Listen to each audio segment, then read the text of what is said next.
তারই সাথে সাথে লক্ষ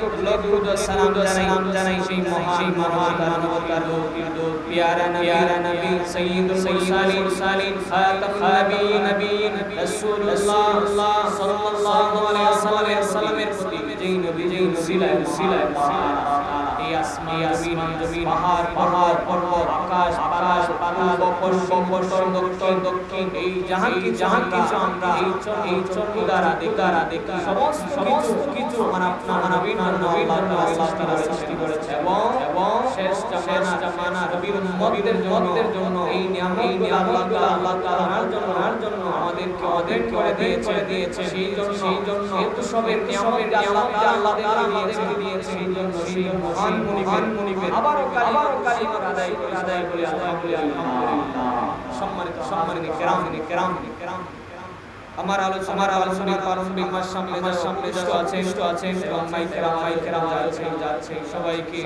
আমার পক্ষ থেকে আসসালামু আলাইকুম ওয়া রাহমাতুল্লাহি ওয়া বারাকাতুহু। হাজিরিন কিরাম মুসলিম নিজাম আজ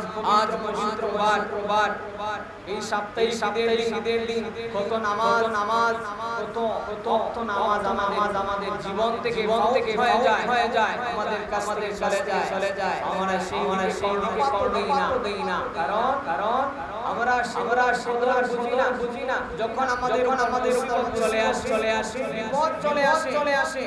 তখন হয়তো তখন আমাদের যখন স্বস্তি হয় আমাদের উপর মুসিবত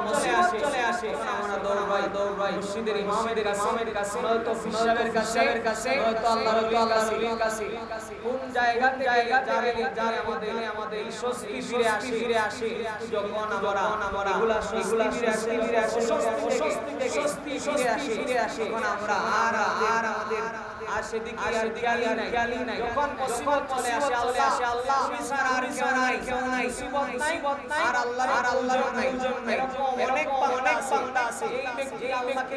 গালি দাবত করে আল্লাহকে ভয় পায় না এজন্য শেখ সাদী রহমাতুল্লাহ আলাইহি বলেছেন আমি সবচেয়ে বেশি ভয় পাই যেই ব্যক্তি আল্লাহ তাআলাকে ভয় পায় না যেই ব্যক্তি আল্লাহ তাআলাকে ভয় পায় না শেখ সাদী রহমাতুল্লাহ আলাইহি আরো বলে তার চাইতে অধিক ভয় পায় ওই ব্যক্তি সেই তাকে যে তার গালি দাবত করে ওই ব্যক্তি আমি সবচেয়ে বেশি ভয় পাই কারণ তার কাছে প্রতিবাদ করতে হবে আমার যদি কেউ গালি দেয় তাহলে আমি সহ্য করার মতো না এজন্য বলেছেন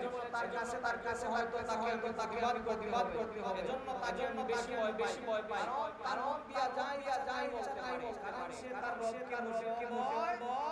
পায় না সম্মানিত মুসলিম কেরাম এজন্য যেই এই কারবালা মাস আমাদের চলে যাচ্ছে একে করে এই মহান মাস আমাদের দাস্তানে যাচ্ছে